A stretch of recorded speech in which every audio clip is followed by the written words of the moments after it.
A billionaire Sheikh's card got declined. But what the maid's daughter did when she saw it shocked everyone.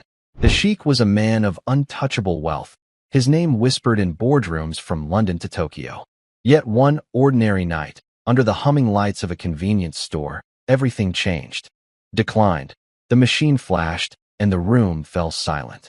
A man behind him muttered, "Problem," while a teenager snickered, "Dressed like a king, but can't buy a bottle of water." And then, a small voice cut through the air, "I can pay for it." That moment, so small, almost laughable, would ignite a chain of events no one could have predicted.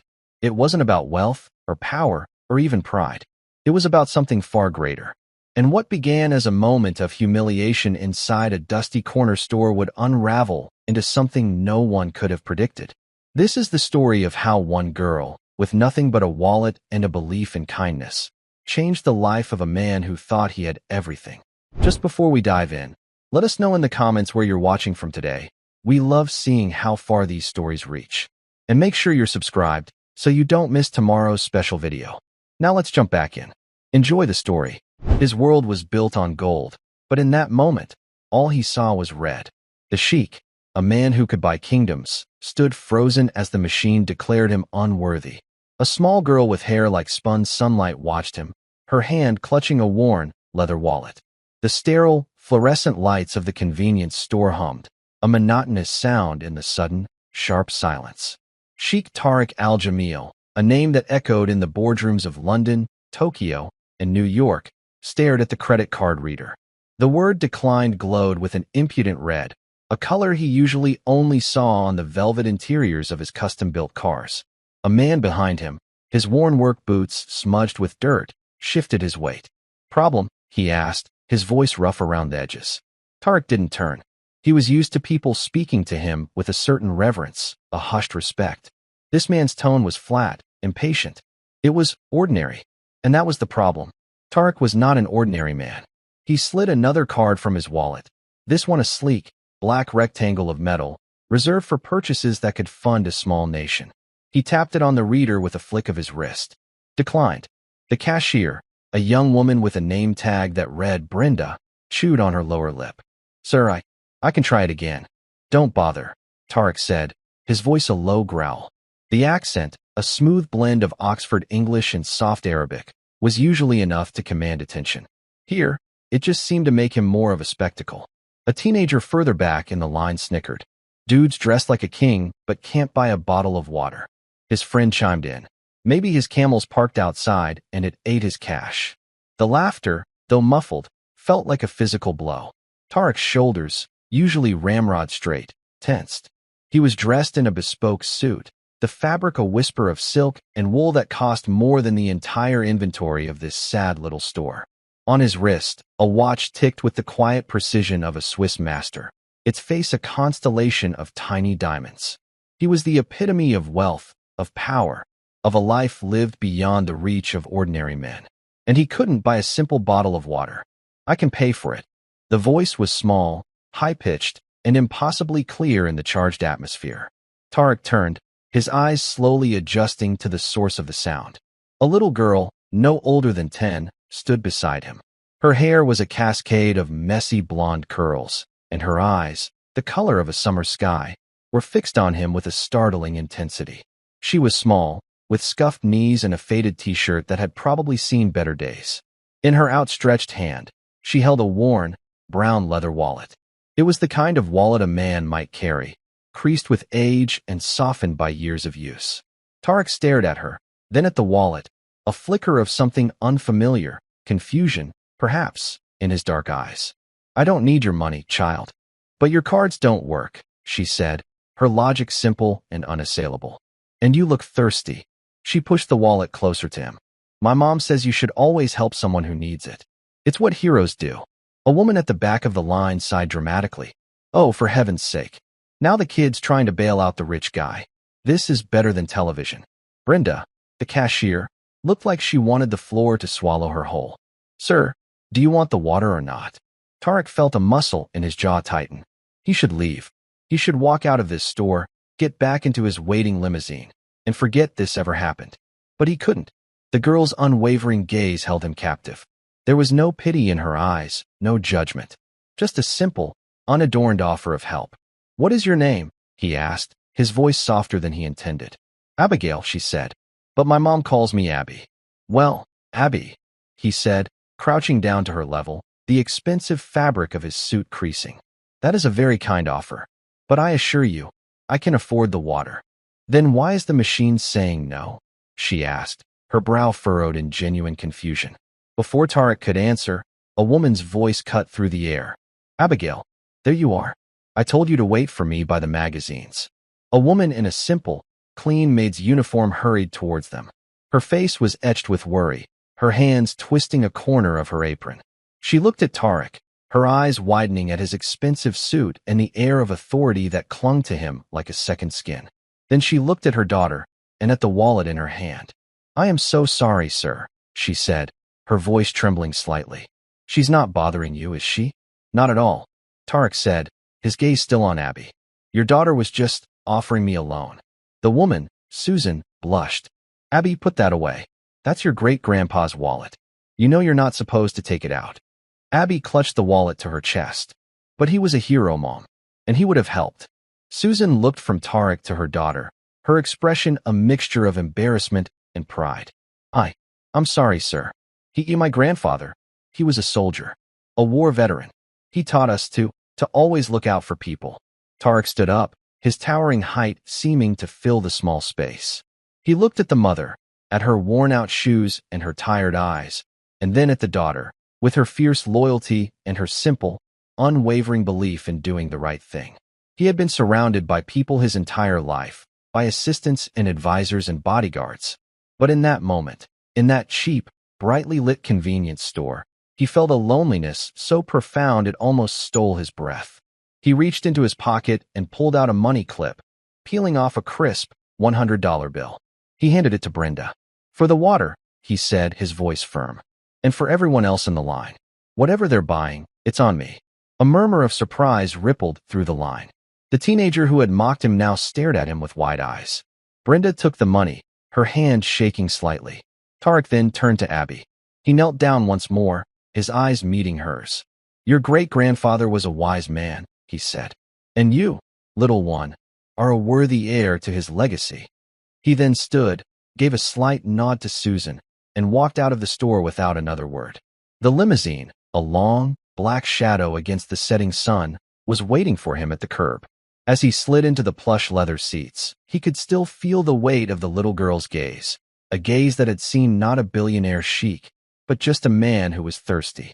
And in that simple act of seeing, she had shown him a world he had long forgotten existed, a world where kindness was a currency more valuable than gold. He had come to this small, forgotten town to finalize a business deal, a multi-billion-dollar acquisition that would add another jewel to his already heavy crown. But as the limousine pulled away from the curb, leaving the convenience store and the little blonde girl behind, Tarek had a feeling that the most significant transaction of his life had just taken place, and it had cost him nothing at all. The car moved with a silent, electric grace, insulating him from the world outside. His driver, a stoic man named Franklin, kept his eyes on the road, betraying no awareness of the scene that had just unfolded. Tarek's phone buzzed on the seat beside him. It was his chief of staff, Marcus Thorne, a man whose entire existence was dedicated to ensuring Tarek's world ran without friction. "Sir," Marcus's voice was crisp, efficient. "The issue with your cards has been resolved. A security flag was triggered by the unusual location. It won't happen again." "Fine," Tarek said, his voice flat. He stared out the window at the passing landscape of small houses and dusty fields. It was a world away from the gleaming steel and glass towers of his usual domain. Also, a reminder that the final meeting with the Henderson family is scheduled for 9 a.m. tomorrow. Their legal team sent over the final papers. "It's a standard closing. They've accepted our terms." "They had no choice," Tarek murmured. The Henderson farm was a sprawling piece of land, the last holdout against his company's plan to build a massive distribution hub. He had offered them a price that was, by all accounts, generous. But it wasn't about generosity. It was about acquisition. It was about winning. "Indeed, sir," Marcus said. "Old man Henderson is sentimental, but his sons are practical. They understand the value of progress. Progress. Tarek rolled the word around in his mind. He had always seen himself as an agent of progress, a man who built things, who created empires. But looking out at the fading light of the afternoon, he wondered what progress looked like to the people who lived in these small, quiet towns. Did it look like a distribution hub? Or did it look like a little girl offering her great-grandfather's wallet to a stranger? He ended the call without another word and leaned his head back against the cool leather. He was staying in a sprawling, modern mansion on the outskirts of town, a sterile glass box that had been rented for him, complete with a full staff that moved with the silent efficiency of ghosts. It was a place designed for a man like him, a place of isolation and quiet luxury. But for the first time in a long time, he found himself craving something else. He thought of the girl, Abby, of her clear, unafraid eyes, and of her mother, Susan, with her tired face and her quiet dignity. He had seen a flicker of something in her eyes as well, a fierce, protective love for her daughter that was as potent as any army. On a whim, he leaned forward. Franklin, turn the car around. Franklin glanced at him in the rearview mirror, his expression unreadable. Sir, take me back to that convenience store. Franklin did as he was told, the big car executing a smooth, silent turn. A few minutes later, they were back in front of the store. The line was gone. The teenager and his friend were nowhere to be seen. It was just an ordinary store on an ordinary street. Tarek got out of the car, the evening air cool on his face. He walked into the store, the little bell above the door chiming softly. Brenda, the cashier, looked up, her eyes widening in surprise. Can I help you, sir?" she asked, her voice a little shaky. "I believe I left something here," Tarek said, his gaze sweeping the store. He didn't know what he was looking for.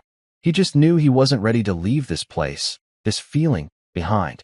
And then he saw it. A small, stuffed rabbit, its fur a little worn, sitting on the floor by the magazine rack. He remembered Abby clutching it while she waited for her mother. He walked over and picked it up. It was a simple thing, probably bought for a few dollars at a store much like this one. But in his hand, it felt significant. He turned to Brenda. "The woman and her daughter who were here earlier, do you know them?" Brenda nodded. "Susan and Abby?" "Yeah, they live just a few blocks from here. Susan, she cleans houses, mostly for the rich folks up on the hill." She paused, then added, "She's a good person, works hard." Tarek looked down at the rabbit in his hand. "Thank you," he said.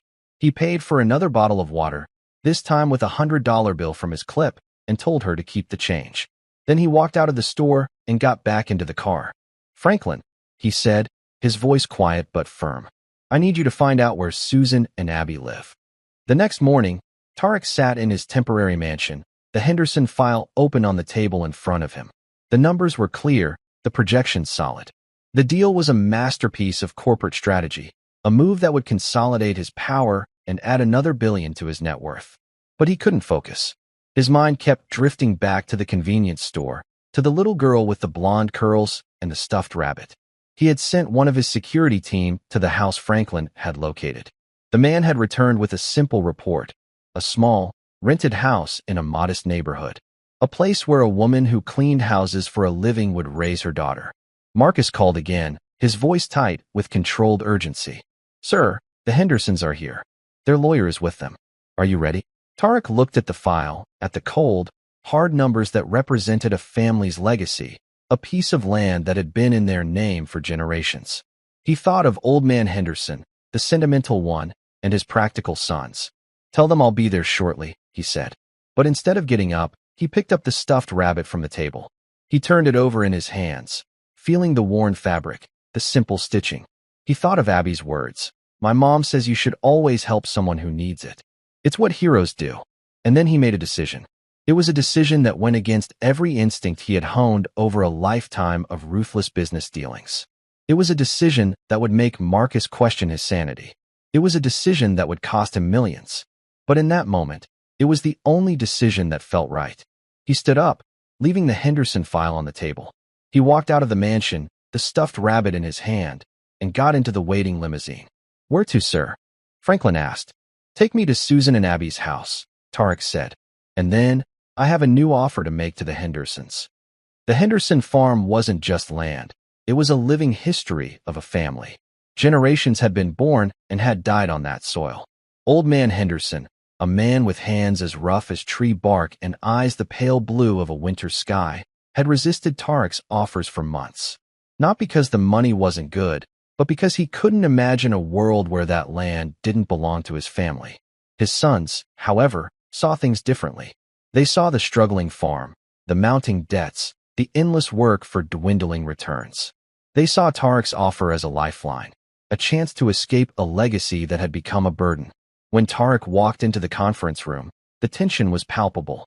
The Henderson sons, Mark and David, sat on one side of the long, polished table, their faces a mixture of hope and anxiety.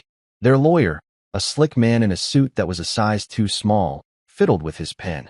Old Man Henderson sat at the head of the table, his back ramrod straight, his expression grim. He looked at Tarek with a quiet disdain, the look of a man who has already lost everything that matters. Marcus stood by the window, his posture rigid. He gave Tarek a look that was a mixture of relief and stern disapproval. "Sir," he said, his voice a low hiss. "You're late." Tarek ignored him. He walked to the head of the table and sat down, placing the stuffed rabbit gently on the polished wood in front of him. The Henderson sons stared at it, then at Tarek, their confusion evident. The lawyer cleared his throat. "Sheikh Al-Jamil, we have the final papers here. If you'll just sign." Tarek held up a hand, silencing him. He looked at Old Man Henderson, his gaze direct and unwavering. "Mr. Henderson," he said, his voice calm and clear, "I have a new offer for you." Mark, the older son, spoke up. "A new offer? We've already agreed to your terms." "Your sons have agreed." Tarek corrected him gently. "You have not." He leaned forward, his hands clasped on the table. "I am withdrawing my original offer." A stunned silence filled the room. The lawyer's pen clattered to the table. Mark and David exchanged panicked glances. Old Man Henderson's expression didn't change, but a flicker of something, surprise, perhaps, entered his eyes. Marcus stepped forward, his face pale.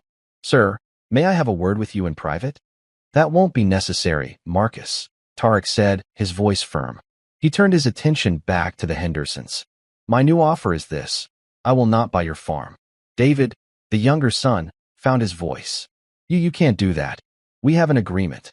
"You have a piece of paper," Tarek said. "I am offering you something more valuable. I am offering you your legacy." He then laid out his new proposal. He would invest in their farm. He would provide the capital to modernize their equipment, to improve their irrigation, to hire the staff they needed to make the farm profitable again. He would help them set up a direct-to-market business, selling their organic produce to the high-end restaurants in the city. He would, in essence, become their partner, not their conqueror. And in return, he wanted a small percentage of the profits, enough to make it a sound investment. But more than that, he wanted them to set aside a portion of their land for a community trust, a place where local children could come to learn about farming, about nature, about the value of working the land. The room was silent as he spoke. The Henderson sons looked at him as if he had grown a second head. The lawyer stared, his mouth agape. Old Man Henderson, however, was looking at him with a new light in his eyes. The disdain was gone, replaced by a cautious, hesitant respect.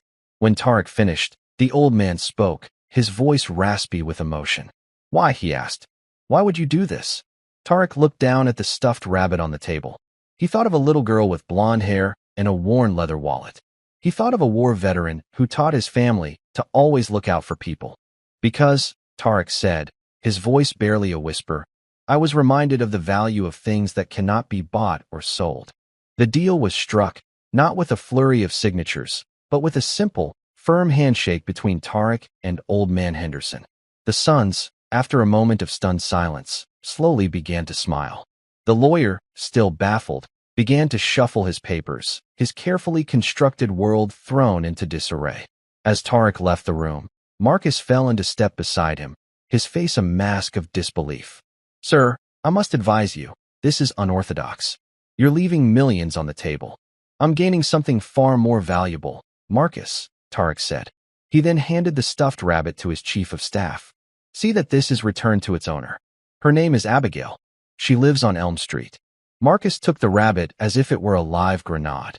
"Sir, and Marcus," Tarek added, a faint smile touching his lips for the first time that day. "Cancel my flight. I think I'll be staying in town for a while." He walked out into the bright morning sun, feeling a lightness in his chest he hadn't felt in years. He had come to this small town to conquer, to acquire, to win. But in the end, he had surrendered. And in that surrender, he had found something he hadn't even known he was looking for, a reason to build, not just an empire, but a better world, one small, forgotten farm at a time. Marcus Thorne felt utterly ridiculous. He, who had negotiated multi-million-dollar deals and navigated the treacherous waters of international finance, was standing on the porch of a small, slightly dilapidated house, holding a one-eyed, plush rabbit. The house needed a new coat of paint. A bicycle with a flat tire lay on its side in the patchy front yard. It was, in Marcus's estimation, a portrait of profound mediocrity. He smoothed down his tie and knocked on the door. It was opened a moment later by Susan, Abby's mother. She was wearing jeans and a simple t-shirt, her hair pulled back in a ponytail. She looked tired, but her eyes were sharp, intelligent, and wary. She looked from Marcus's immaculate suit to the limousine parked at the curb, a silent, black panther in the quiet suburban street. "Can I help you?" she asked, her hand resting on the doorframe, not quite inviting him in. "Miss Susan?" Marcus began, his voice taking on the smooth, placating tone he used with difficult clients. "My name is Marcus Thorne. I work for Sheikh Tariq Al-Jamil." Susan's expression tightened. A flicker of fear, or perhaps anger, crossed her face. "We don't want any trouble. My daughter was just trying to be kind." No, of course," Marcus said quickly, holding up the stuffed rabbit as if it were a peace offering. "There is no trouble. On the contrary, Sheikh Al-Jamil was very touched by your daughter's gesture. He believes she may have left this in the convenience store yesterday." Susan stared at the rabbit, her eyes softening. Bun, she murmured. "Abby has been heartbroken. Thank you." She reached out and took the toy, her fingers brushing against Marcus's. Her hand was calloused, the hand of a woman who worked. "It was my pleasure," Marcus said, feeling an uncharacteristic pang of something he couldn't quite name. Pity? Respect? It was all very confusing. "The Sheikh also wanted me to give you this." He produced a thick envelope from his inner pocket. "He understands that a single mother's life can be challenging. He hopes this will be of some assistance." Susan looked at the envelope as if it were a snake. "I can't accept that. I assure you, it is given with the utmost respect," Marcus insisted. "There are no strings attached." "People like him always have strings," Susan said, her voice low and fierce. "Tell your boss we don't need his charity. We take care of our own." She clutched the stuffed rabbit tighter, as if it were a shield. Before Marcus could formulate a response, the door creaked open wider, and Abigail peeked out from behind her mother's legs. "Is that the man from the store?" she asked, her voice a bright, curious chirp. Susan put a protective hand on her daughter's shoulder. "Go back inside, Abby." But Abby ignored her. She looked at Marcus, her blue eyes wide. "Did you tell the thirsty man thank you for buying everyone's stuff?" Marcus was taken aback. He had been prepared for suspicion, for greed, even for tears. He had not been prepared for the simple, unadorned gratitude of a child. He knows you are grateful," he stammered. "Good," Abby said, nodding seriously. "Mom says you always have to say thank you. It's what heroes do." She then disappeared back into the house, leaving Marcus standing on the porch, the thick envelope still in his hand, feeling more out of his depth than he ever had in a boardroom. Susan's expression was a complex mixture of pride and exasperation. She looked at Marcus, then at the envelope. "Please," she said, her voice softer now. "We can't. But you can thank him for us. For the rabbit." And with that, she closed the door, leaving Marcus alone on the porch with the rejected charity and the lingering scent of lemon-scented cleaning supplies. As he walked back to the limousine, he felt a grudging admiration for the woman. She had a spine of steel and a daughter who believed in heroes. Perhaps, he thought with a wry smile, this little town wasn't so mediocre after all.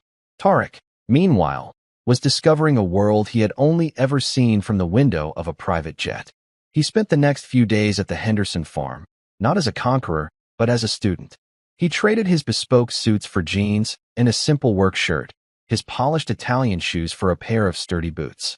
He walked the fields with Old Man Henderson, listening to the old man talk about the soil, the seasons, the delicate dance of sun and rain. He learned to mend a fence, to drive a tractor, to feel the satisfaction of a day's hard labor under a wide-open sky. The Henderson sons, Mark and David, watched him with a mixture of awe and suspicion. They couldn't understand why a man who could buy the world would choose to spend his time fixing a broken irrigation pipe. But as the days passed, they saw the genuine interest in his eyes, the respect with which he listened to their father, and their suspicions slowly began to melt away, replaced by a grudging friendship. One afternoon, as Tarek was helping Old Man Henderson repair the roof of a barn, the old man paused, wiping the sweat from his brow with the back of a weathered hand. "You know," he said, his voice a low rumble, "I was wrong about you." Tarek stopped hammering, turning to look at the old man. "How so? I thought you were just another rich man, coming here to take what you could get. But you're not like that. You're a builder." He gestured to the fields, green and lush under the afternoon sun. "You're helping us rebuild this place. Our home." Tarek looked out at the rolling hills, at the neat rows of crops, at the farmhouse nestled in a grove of ancient oak trees. He thought of the glass and steel towers he had built, the monuments to his own ambition. They were impressive, certainly, but they were cold, sterile things. This place was alive. It had a heart, a soul. "I think," Tarek said, his voice quiet, "I am the one who is being rebuilt." That evening, as he sat on the porch of the farmhouse, watching the sun dip below the horizon in a blaze of orange and purple, a car pulled up the long, dusty driveway. It was Susan's car, an old, slightly battered station wagon. She got out, and Abby scrambled out after her, clutching Bun Bun, the stuffed rabbit. Susan walked towards the porch, her steps hesitant. She was holding a large, foil-covered dish. "Mr. Henderson said you were staying for dinner," she said, her voice a little shy. "I thought I'd contribute. It's just a casserole." Old Man Henderson, who had come out onto the porch, beamed at her.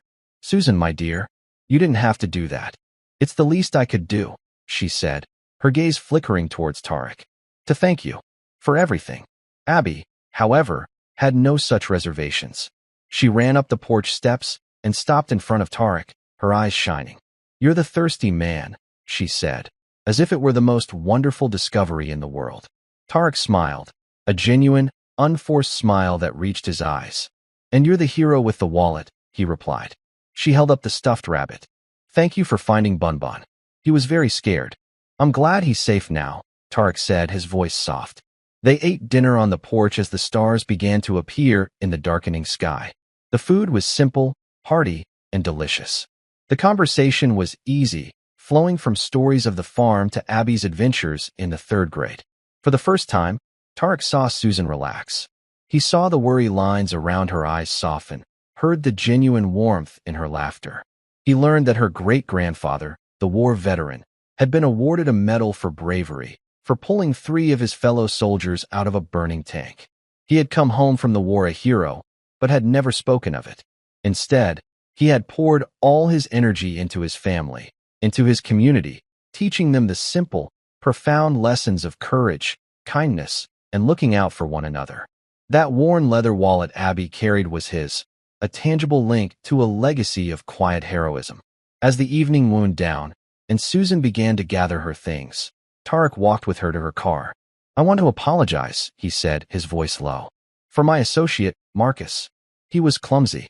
I did not mean to offend you with my offer of money." Susan looked at him, her expression unreadable in the dim light. "You didn't offend me," she said. "You just don't understand. We don't have much, but we have our pride. It's all we have, sometimes." "I am beginning to understand that," Tarek said, "and I respect it more than you can know." He looked up at the vast, star-dusted sky. "In my world," he said, his voice thoughtful, "pride is about acquisition, about power. Here, it seems to be about something else entirely. It's about knowing who you are," Susan said simply, "and what you stand for." She got into her car, and Abby waved to him from the passenger seat. He waved back, a strange ache in his chest. He watched them drive away, the red taillights of the old station wagon disappearing into the darkness. He stood there for a long time, listening to the chirping of the crickets and the rustle of the wind in the trees. He had come to this town a king, a man who believed he had everything. But as he stood on the porch of the Henderson farm, under a canopy of 1,000,000 stars, he realized he had been living in a very small, very empty kingdom. And a little girl with blonde hair and a hero's wallet had just shown him the way to a much larger, much richer world. News of Sheikh Tariq al-Jamil's strange new project traveled fast. In the boardrooms of his global empire, it was met with a mixture of disbelief and alarm. Whispers started to circulate. The Sheikh had lost his mind. He was having a breakdown. He was being manipulated by a bunch of simple-minded farmers. Marcus Thorne found himself in the unenviable position of having to field the frantic calls from board members and investors. He tried to reassure them, to spin the story as a savvy philanthropic venture, a PR move. But in his heart, he knew it was more than that. He had seen the look in Tariq's eyes, the quiet determination, the sense of purpose. The Sheikh wasn't losing his mind. He was finding it. The real trouble started when a man named Richard Sterling caught wind of the situation. Sterling was a ruthless corporate raider, a man who saw Tariq not as a rival, but as prey. He had been circling Tariq's company for years, looking for a weakness, an opening. And now he saw one. Sterling began to quietly buy up stock in Tariq's company, using shell corporations and back-channel deals. He planted stories in the financial press, painting Tariq as an eccentric, unstable leader who was squandering the company's resources on a sentimental pet project. The narrative was simple and effective. The king had abandoned his throne, and it was time for a new ruler. Back in the small town, Tariq was blissfully unaware of the storm gathering on the horizon. His days were filled with the simple, satisfying rhythms of the farm. He had helped the Hendersons secure a contract with a chain of high-end organic grocery stores, and the first major harvest was just a few weeks away. The farm was coming back to life, and so was he. He had also found himself drawn more and more into the life of the town. He donated a significant sum to the local library, a place Abby loved. He sponsored the Little League baseball team. He became a regular at the local diner, where the waitresses knew his order by heart. He was no longer a spectacle, an outsider. He was becoming a part of the community. His friendship with Susan and Abby had deepened as well. They often had dinner together at the Henderson farm, or he would join them for a picnic in the park. He found himself captivated by Abby's endless curiosity, by her simple, profound wisdom. And he found himself drawn to Susan's quiet strength, her fierce independence, her unwavering moral compass. One sunny afternoon, he was helping Abby with a school project in the town square. They were building a model of the solar system out of styrofoam balls and wire. The sun is the biggest, because it's a star, Abby explained with the grave seriousness of a seasoned astronomer. And all the planets have to circle around it. It's called gravity. Tariq smiled. That's right. The sun is the center. It holds everything together. Like my mom, Abby said matter-of-factly. She's my gravity. Tariq looked over at Susan, who was sitting on a nearby bench, reading a book, a soft smile on her face. And in that moment, he felt a pull stronger than any business deal, more compelling than any acquisition. It was a feeling of belonging. The moment was shattered by the sharp ring of his phone. It was Marcus, his voice tight with urgency.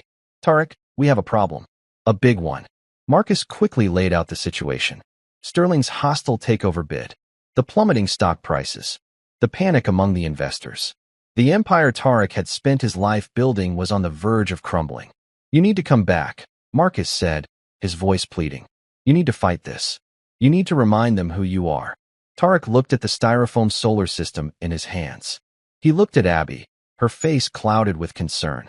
He looked at Susan, who was now watching him, her book forgotten. He had a choice to make. He could return to his world of glass and steel, to the battlefield of the boardroom, and fight to reclaim his throne. Or he could stay here, in this small, quiet town, in this world of simple truths and profound connections. He thought of what Susan had said. Pride is about knowing who you are and what you stand for. He knew who he was. He was a builder, and he knew what he stood for. He was no longer interested in building empires of gold. He wanted to build a world of kindness, of community, of quiet heroism. I'm not coming back, Marcus, he said, his voice firm. There was a stunned silence on the other end of the line. Tariq, you can't be serious. You're just going to let him take everything. He can have the company, Tariq said. He can have the buildings, the jets, the money. It's just stuff. I have something far more valuable here. He ended the call, his heart pounding, but his mind clear. He had made his choice. He had let go of his kingdom. He walked over to Susan, his steps sure and steady. "I have to tell you something," he said, his voice low and serious. She looked up at him, her eyes searching his. "What is it?" "I am no longer a billionaire," he said. A slow smile spread across Susan's face. "Good," she said. "You were never very good at it." And in that moment, surrounded by the laughter of children and the warm afternoon sun, Tariq al-Jamil, the man who had lost an empire, felt, for the first time in his life, like the richest man in the world. He had finally found his gravity. And it was here, in this small town, with this remarkable woman and her extraordinary daughter. The battle for his company was just beginning, but the battle for his soul had already been won. The news of Tariq's abdication hit the financial world like a seismic shock. For a few days, it was the only story that mattered. Pundits debated his sanity, rivals celebrated his downfall, and for a brief, dazzling moment, the small, unassuming town found itself in the international spotlight. Reporters descended, their satellite trucks lining the quiet streets, their cameras pointed at the diner, the convenience store, the Henderson farm, anywhere that might offer a glimpse of the eccentric ex-billionaire. But the town, in its quiet, stubborn way, closed ranks. The residents, who had come to see Tariq not as a sheikh, but as a neighbor, offered polite but firm no comments. Old man Henderson chased a particularly persistent journalist off his property with a rake. Brenda, at the convenience store, became an expert at smiling blankly. The story, lacking a fresh angle, quickly fizzled out. The world, with its short attention span, moved on. For Tariq, life became both simpler and infinitely more complex. The constant buzz of his phone was gone. The endless stream of reports and market analyses ceased. The weight of an empire was lifted from his shoulders, and in its place was a quiet sense of freedom he had never known. But there was also a gnawing uncertainty. He had defined himself by his wealth, his power, his ability to shape the world to his will. Who was he without it? He moved out of the sterile mansion and into a small, rented cottage on the edge of town, a place with a leaky faucet and a garden overrun with weeds. He used the last of his personal funds to settle his affairs, a process that was both humbling and liberating. He owned nothing but his clothes, a few books, and the pair of work boots he'd bought at the local hardware store. Susan and Abby were his anchors in this strange new reality. They helped him paint the cottage, their laughter echoing in the empty rooms. Abby, with a seriousness that belied her age, taught him how to plant a vegetable garden, showing him how to coax life from the soil. Susan, with her quiet, steady presence, taught him the value of a shared meal, of a simple conversation, of a life built not on grand gestures, but on small, everyday acts of kindness.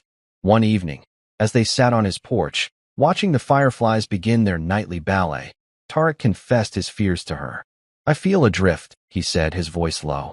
"I spent my whole life building things. Now, I don't know what to build." Susan looked at him, her gaze clear and direct in the fading light. "Maybe," she said gently, "it's not about building things anymore. Maybe it's about tending to them." She gestured to the small garden, to the neat rows of tomato and cucumber plants. "You didn't build this garden. The seeds did that. You just gave them a place to grow." Her words settled in his heart, a simple truth that resonated more deeply than any corporate philosophy. He was no longer a king. He was a gardener. And that, he realized, was a far nobler calling. But the world he had left behind was not finished with him yet. A week later, a long, black car, even more ostentatious than the one Tariq had once used, rolled into town. It stopped in the town square, and a man in a perfectly tailored, sharp gray suit stepped out. He was tall, with slicked-back silver hair and a smile that didn't reach his cold, calculating eyes. It was Richard Sterling. He hadn't come alone. With him was a team of lawyers and developers, their faces hard, their briefcases full of contracts and blueprints. Sterling had not just taken over Tariq's company. He had absorbed its assets, its power, its ambition. And he had come to finish what Tariq had started. He called a town meeting. The old community hall was packed. Sterling stood at the podium, a picture of polished, predatory charm. He spoke of progress, of jobs, of a bright new future for the town. He unveiled a large, glossy artist's rendering of his vision, the Henderson farm, paved over, replaced by a massive, soulless distribution hub, exactly as Tariq had once planned.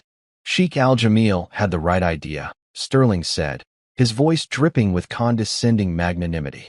He just lacked the will to see it through. He got sentimental. I, on the other hand, am a businessman. I understand that progress requires sacrifice. A low murmur rippled through the crowd. Old man Henderson stood up, his voice shaking with a mixture of age and fury. That's not progress, Mr. Sterling. That's destruction. That's our home you're talking about paving over. Sterling's smile sharpened. It's my property now, Mr. Henderson.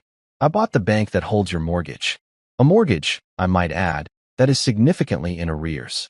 The partnership you had with Sheikh Al-Jamil is null and void.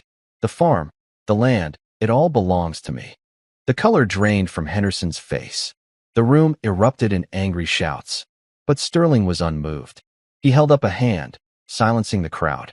I am, however, a reasonable man, he said, his eyes scanning the room until they landed on Tarek, who was standing in the back, his face a grim mask. I am prepared to offer the town a deal. A community benefits package. New roads, a new school. All I ask for in return is your cooperation. No protests. No legal challenges. A smooth, orderly transition. He paused, letting his words sink in. Or, you can fight me. And I assure you, you will lose. And then you will get nothing. He looked directly at Tarek, a triumphant smirk on his face. It's your choice. The path of sentiment, or the path of profit. Your former friend here chose sentiment. Look where it got him. The meeting ended in disarray. The town was divided. Some, swayed by Sterling's promises, saw the distribution hub as a necessary evil, a chance for jobs in a town that desperately needed them. Others, led by the Hendersons, saw it as a betrayal, a desecration of their way of life. Tarek found himself at the center of the storm. He had, inadvertently, brought this serpent into their garden. He felt a crushing weight of responsibility. He had lost his fortune, his company, his power. What could he possibly do now? That night, he sat on his porch, staring into the darkness, the angry, fearful voices from the town meeting echoing in his head. He had never felt more powerless. Susan found him there, a cup of tea in her hand. She sat beside him, the silence between them comfortable, familiar. It's my fault, he said, his voice hoarse. I brought this on them. You brought them hope, Susan corrected him gently. You showed them a different way. That's not your fault. But I can't fight him, Tarek said, a note of despair in his voice. I have nothing. He is everything. Susan reached out and took his hand. Her touch was warm, steady. You're wrong, she said. He has money. He has power. But you have something he'll never have. What's that? He asked, looking at her, at the quiet strength in her eyes. You have us, she said. You have this town. And you have the truth on your side. She squeezed his hand. That's not nothing, Tarek. That's everything. Her words were like a spark in the darkness. He looked at his hands, no longer the soft, manicured hands of a billionaire, but the calloused, capable hands of a man who worked the land. He thought of the Hendersons, of their fierce love for their farm. He thought of Brenda at the convenience store, of the folks at the diner, of the entire town, a tapestry of ordinary people with extraordinary hearts. And he thought of Abby, of her simple, unwavering belief in heroes. A slow, determined fire began to burn in his chest. Sterling was right. This was a battle between two worlds, two sets of values. The world of sentiment versus the world of profit. And Tarek knew, with a certainty that settled deep in his bones, which side he was on. He stood up, his back straight, his eyes clear. He wants a fight, he said, his voice low and steady. Then we'll give him one. He was no longer a king. He was no longer a billionaire. He was just a man, standing with his neighbors, ready to defend his home. And in that moment, he was more powerful than he had ever been. The war for the soul of the town had begun. The first shot was fired not with a gun, but with a sheaf of legal papers. Sterling's lawyers filed a motion to evict the Hendersons, citing the defaulted mortgage. A date was set. They had 30 days. The town seemed to hold its breath. The initial anger and defiance began to curdle into fear and resignation. How could they possibly fight a man like Sterling? He was a giant, and they were small. But Tarek had a plan. He had spent his life navigating the complex world of finance and law.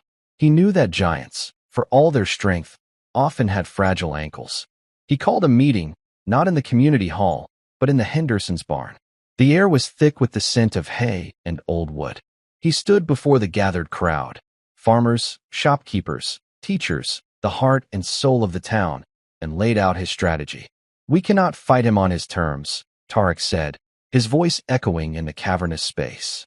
"We cannot outspend him, but we can outsmart him, and we can outlast him." His plan was twofold.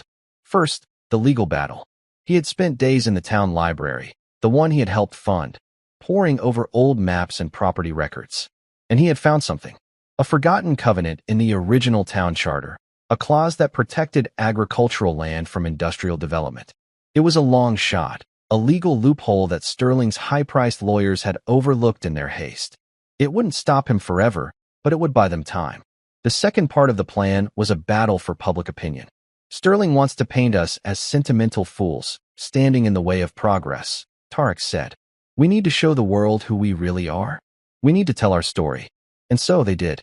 They launched a campaign, not with expensive ads, but with something far more powerful, their own voices. A young teacher started a blog, posting daily stories about the farm, about the town, about the lives that would be destroyed by Sterling's project. A local photographer, who usually shot weddings and high school portraits, began documenting the beauty of the landscape Sterling wanted to pave over. His photos, stark and beautiful, began to circulate online. Susan, who had a quiet, eloquent way with words, wrote a letter to the editor of the state newspaper. She didn't write about legal loopholes or economic impact. She wrote about her daughter, about the lessons of her great-grandfather, about a community that believed in looking out for one another. She wrote about a different kind of progress, one measured not in dollars, but in human decency. The story began to catch on. It was a classic David and Goliath tale, and people were drawn to it. Small donations started to trickle in, enough to hire a scrappy, idealistic young lawyer who was willing to take on their case pro bono. News crews, the same ones who had dismissed the town as a passing curiosity, began to return, this time with a different narrative. They were no longer covering the fall of a billionaire. They were covering the rise of a community. Sterling, insulated in his corporate headquarters, was enraged. He saw the growing resistance not as a genuine movement, but as a personal insult, a final act of defiance from the man he had deposed. He doubled down, filing more lawsuits, sending his lawyers to harass and intimidate the townspeople. The pressure was immense. People were scared. The 30-day eviction deadline loomed like a guillotine. But something had shifted. The fear was still there, but it was now mixed with something else, a stubborn, resilient hope. They were no longer a collection of individuals. They were an army of gardeners, of shopkeepers, of teachers, an army led by an ex-billionaire with nothing to his name, but a fierce determination and a community that had his back. The day of the eviction hearing arrived. The small-town courthouse was overflowing. Tarek stood with the Hendersons, their young lawyer by their side, a mountain of paperwork on the table in front of them. On the other side of the aisle was Sterling's legal team, a phalanx of expensive suits and smug expressions. Sterling himself sat in the front row, a silent, imposing figure. He looked at Tarek, a look of cold, confident disdain in his eyes. He believed he had already won. He had the money, the power, the law on his side. But Tarek met his gaze without flinching. He had something Sterling didn't. He had a story to tell. A story of a town, of a farm, of a little girl who believed in heroes. And he was ready to tell it. The judge entered the courtroom, and a hush fell over the crowd. The battle for the soul of the town was about to reach its climax. Sterling's lawyer, a man whose name was as sharp and expensive as his suit, laid out their case with brutal efficiency. The facts were simple, he argued. A loan had been made. The loan was in default. The property, therefore, was forfeit. It was business, clean and uncomplicated. He presented documents, signed and sealed, that spoke a language of numbers and obligations, a language that left no room for sentiment. When it was their turn, the town's young lawyer, a woman named Sarah, stood up. Her suit was not as sharp, her voice not as practiced, but her eyes burned with a conviction that Sterling's lawyer lacked. She didn't dispute the mortgage. Instead, she spoke of history.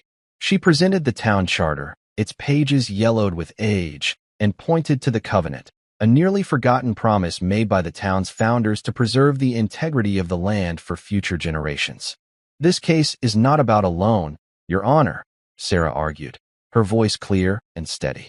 It's about a legacy. It's about whether a contract signed last month can erase a covenant made 200 years ago. It's about whether the definition of value is limited to what can be bought and sold.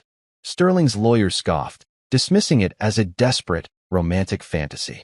But the judge, an older man with a weary but thoughtful face, leaned forward, his interest piqued. He allowed Sarah to proceed. The turning point came when Tarek was called to the stand. Sterling's lawyer was merciless. He painted Tarek as a failure, a fallen titan who had lost his nerve and was now leading a group of simple-minded townspeople on a futile crusade. "Mr. Al-Jamil," the lawyer said with a sneer, "you built an empire worth billions. You were a king of industry, and you gave it all up. Why? For a piece of dirt? For a child's fantasy about heroes?" Tarek met his gaze, his expression calm. "I did not give anything up," he said, his voice quiet but resonant. "I simply traded one currency for another." When Sarah began her questioning, she didn't ask about business. She asked him to tell the court what had happened at the convenience store. And so, Tarek told them. He told them about the declined cards, about the humiliation, about the small girl with blonde hair who had offered him everything she had. In that moment, Tarek said, his gaze sweeping across the courtroom, landing for a moment on Abby, who sat between her mother and old man Henderson. "I realized that I, a man who could buy anything, was bankrupt in the ways that truly matter. That little girl, with her great-grandfather's wallet and her simple belief in kindness, was wealthier than I could ever hope to be." He spoke of the farm, not as an asset, but as a living thing, a place of history and hope. He spoke of the town, not as a demographic, but as a family. He was no longer speaking as a sheikh or a CEO. He was speaking as a neighbor. The judge listened, his expression unreadable. When the arguments were finished, a deep silence fell over the courtroom. The judge looked at the stack of documents from Sterling's lawyers, then at the fragile, yellowed charter presented by Sarah. "This court acknowledges the legal standing of Mr. Sterling's claim regarding the mortgage," the judge said, his voice slow and deliberate. "The debt is real. However," he paused, his gaze resting on the townspeople, on their anxious, upturned faces. "This court also acknowledges that the law is not merely a collection of rules, but a reflection of a community's values. The covenant in the town charter, while old, speaks to a foundational value of this community, the preservation of its heritage." He declared that he was issuing a temporary injunction, halting the eviction. He was referring the case to the State Historical Preservation Committee, ordering a full review of the covenant's legal standing. The process would take months, perhaps even years. It wasn't a final victory, but it was a reprieve. It was a lifeline. A collective gasp of relief swept through the town's side of the courtroom. The Henderson sons hugged their father, tears streaming down their faces. Susan squeezed Tarek's hand, her own eyes shining. Sterling's face was a thundercloud. He stood up abruptly, his jaw tight with fury. He had been denied his swift, clean victory. He had been delayed, challenged, forced to acknowledge a power that couldn't be measured on a balance sheet. He shot Tarek a look of pure venom, then turned and stormed out of the courtroom, his lawyers trailing in his wake like pilot fish. The townspeople spilled out onto the courthouse steps, their chatter and laughter filling the afternoon air. They had faced the giant, and he had not crushed them. For the first time, they truly believed they could win. Tarek stood apart from the celebration, watching the joy, feeling a profound sense of peace. He had lost an empire, but he had helped save a home. As Sterling was about to get into his waiting limousine, a small figure blocked his path. It was Abby. She said nothing, her small face serious, her blue eyes unwavering. She simply held out the worn, brown leather wallet. Sterling glared down at her. "What do you want, child? Get out of my way." "I think you need this," Abby said, her voice clear and small in the sudden quiet. "My great-grandpa was a hero. He said you have to be brave to be kind, especially to people who have forgotten how." Sterling stared at the wallet as if it were a scorpion. This was the source of it all. This ridiculous, sentimental object. This relic of a world he had long ago dismissed as weak and irrelevant. He looked from the wallet to the girl's face, a face devoid of fear or guile. She wasn't mocking him. She was offering him help. For the first time in his life, Richard Sterling was utterly speechless. He was a man who commanded boardrooms, who broke companies, who bent the world to his will. But he had no defense against this. No strategy for an enemy who met him not with anger, but with compassion. He didn't take the wallet. He simply stood there for a long moment, a strange, unreadable expression on his face. Then, without a word, he turned, got into his limousine, and was gone. The next morning, Sarah received a call. Sterling was withdrawing all legal action. He was selling the mortgage back to the Henderson family for the symbolic sum of $1. No explanation was offered. He simply surrendered. The town was in shock, then in jubilation. A victory party was held at the Henderson farm, a celebration that lasted long into the night. They had won. The giant had retreated. Amid the celebration, Tarek found a quiet moment on the porch with Susan and Abby. Abby was asleep in her mother's lap, her hand still clutching the old leather wallet. He just gave up, Tarek said, still struggling to comprehend it. Why? Susan looked down at her sleeping daughter. Because you can't defeat an idea, Tarek. And Abby, she's a very powerful idea. She smiled, a soft, warm smile that made Tarek's heart ache in the best possible way. She reminded him of something he'd lost. Maybe something he never had. 6 months later, the Henderson farm was transformed. New equipment, paid for by a consortium of ethical investors Tarek had connected them with, gleamed in the fields. The first harvest had been a record breaker. The plans for the community trust were laid out. A corner of the farm set aside for a place where children could come to learn, to grow, to get their hands dirty. The town was not just surviving, it was thriving. Tarek had found his purpose. He wasn't building an empire, he was tending a garden. He had become a partner in the farm, his business acumen now used to create sustainable growth, not ruthless acquisition. He and Susan were building a life together, their love a quiet, steady thing that had grown out of shared battles and simple truths. One day, a small, unassuming package arrived for him in the mail. There was no return address. Inside, nestled in a simple box, was a stock certificate. A single share in a newly formed company called Legacy Farms, a venture dedicated to supporting small, family-owned farms across the country. There was no note, but Tarek knew. It was a message from a world he had left behind, a quiet acknowledgement from a man who had been defeated not by power, but by a little girl with a hero's wallet. It was a sign that perhaps, just perhaps, the seed of kindness Abby had planted had found fertile ground in the unlikeliest of places. That evening, as the sun set over the rolling hills, Tarek sat on the farmhouse porch with Susan and Abby. Abby was showing him a drawing she had made, a picture of the farm with a smiling sun, a man, a woman, and a little girl holding hands in the foreground. "This is us," she said, pointing with a crayon. "This is our home." Tarek pulled her into a hug, the scent of summer grass and childhood filling his senses. He looked at Susan over Abby's blonde head, her eyes reflecting the warm colors of the setting sun. He had come to this town a thirsty man, a king without a kingdom. And here, in the heart of this small, forgotten place, he had found everything he had ever been searching for. He had found his gravity. He had found his wealth. He had found his home. And that's where we'll end the story for now. Whenever I share one of these, I hope it gives you a chance to step out of the everyday and just drift for a bit. I'd love to know what you were doing while listening. Maybe relaxing after work, on a late-night drive, or just winding down. Drop a line in the comments. I really do read them all. And if you want to make sure we cross paths again, hitting like and subscribing makes a huge difference. We are always trying to improve our stories, so feel free to also drop your feedback in the comment section below. Thanks for spending this time with me.